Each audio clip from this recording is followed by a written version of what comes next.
നമ്മൾ ബാക്കിയുള്ള ഏജൻസി ബാക്കിയുള്ള അക്കാദമിയിൽ നിന്ന് നമ്മൾ ഡിഫറെൻ്റ് ആയി നിൽക്കണമെന്ന് വെച്ചാൽ നമ്മളെ ഡിസൈനിങ് കോഴ്സ് ഒരു 6 സ്റ്റേജാണ്.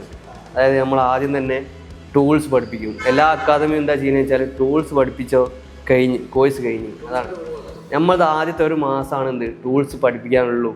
മറ്റുള്ള 2-3 മാസങ്ങൾ എന്താണ് നമ്മൾ രണ്ടാമത്തെ ഒരു കാറ്റഗറി ഉണ്ട്, ബിസിനസ് എലമെൻറ്റ്സ് എന്ന് പറയും. അതായത് നമുക്ക് വിറ്റാൽ ഡിസൈനിങ് കൊണ്ട് വിറ്റാൽ പൈസ ആക്കാൻ പറ്റിയ സാധനങ്ങളില്ലേ, ബിസിനസ് കാർഡ്, ലെറ്റർ ഹെഡ്. ഇപ്പോൾ ഞാൻ നിങ്ങളടുത്ത് വരിക എന്നിട്ട് എനിക്ക് ഡിസൈനിങ് അറിയാം, എനിക്ക് ഫോട്ടോഷോപ്പ് ചെയ്യാൻ അറിയാമെന്ന് പറഞ്ഞാൽ നിങ്ങൾ എനിക്ക് പൈസ തരൂല. നിങ്ങൾക്ക് എന്തെങ്കിലും വിൽക്കാൻ പറ്റിയ സാധനം ഞാൻ തരണം. അപ്പാണ് എന്താകുക, നിങ്ങൾ പൈസ തരിക. ഡിസൈനിങ് അറിഞ്ഞുകൊണ്ട് അത് പൈസ ആവില്ല.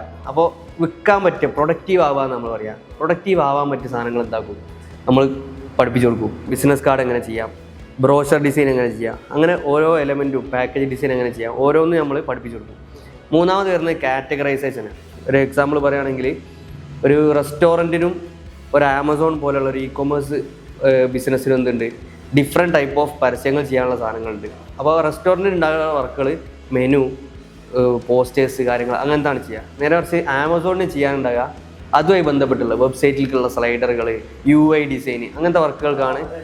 അതെ, യൂസർ ഇൻ്റർഫേസ്, വെബ്സൈറ്റിൻ്റെ കാറ്റലോഗ്, അങ്ങനത്തെ കാര്യങ്ങളാണ് ആമസോൺ പോലുള്ള ടീമിന് ചെയ്യാനുണ്ടാകുക.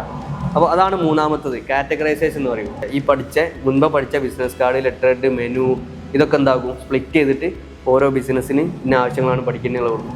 നാലാമത് സ്റ്റേജിൽ നമ്മൾ എന്താക്കും, യൂണീക്ക്നെസ് എന്ന് പറയും. അതായത് ഒരു മക്ഡൊണാൾഡ്സിൻ്റെ ഡിസൈന് ഒരു യൂണിഫോമിറ്റി ഉണ്ടാവും. ഇപ്പോൾ നമ്മളെ ക്ലൈൻറ്റ് ലാരിയ സോപ്പിൻ്റെ TFM എന്നുള്ളൊരു ക്വാളിറ്റി TFM എന്നുള്ളൊരു മാർക്കറ്റിംഗ് യൂണീക്ക്നെസ് ഉണ്ട്.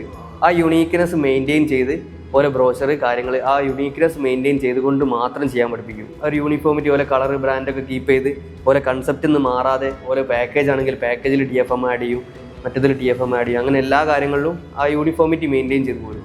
അങ്ങനത്തെ ഡിഫറെൻറ്റ് സെഷനുകളാണ് പോകുന്നത്. അങ്ങനെ ലാസ്റ്റത്തെ സെഷൻ നമ്മളൊരു ഡെമോ ക്ലൈൻറ്റിനെ കൊടുക്കും. ഒരു ക്ലൈൻറ്റിനെ കൊടുത്തിട്ട് ആ ക്ലൈൻറ്റിൻ്റെ വർക്ക് എന്താക്കും പ്രോപ്പർ ചെയ്ത് എന്താക്കും അവരെ അതെ ക്ലൈൻറ്റുമായിട്ടുള്ള ഇൻട്രാക്ഷനും നമ്മൾ പഠിപ്പിച്ചെടുക്കും. ഇതോടുകൂടി ഓരോരു ക്ലൈൻറ്റിനെ മാനേജ് ചെയ്യാനും കാര്യങ്ങളും കംപ്ലീറ്റ് പഠിച്ച് പിന്നെ ലാസ്റ്റത്തെ നമ്മളെ MDൻ്റെ സെഷൻ ഉണ്ടല്ലോ, MDൻ്റെ സെഷനിൽ വഴി എങ്ങനെ ക്ലൈൻറ്റിനെ പിടിക്കാം എന്നുള്ളതും ക്ലൈൻറ്റ് വന്നു കഴിഞ്ഞാൽ ക്ലൈൻറ്റിനെ എങ്ങനെ മാനേജ് ചെയ്യാന്നുള്ളതും എന്താക്കും അതിൽ പഠിപ്പിച്ചു കൊടുക്കും. ഓക്കെ, അപ്പോൾ ഇപ്പോൾ ഇവിടെ നിലവിലുള്ള ബാച്ചിന് ആ ഒരു പ്രപ്പോസൽ കൊടുക്കുക, ക്ലൈൻറ്റിനെ മീറ്റ് ചെയ്യുക, ആ ഒരു സ്റ്റേജാണ് ഇപ്പോൾ നടന്നുകൊണ്ടിരിക്കുന്നത്.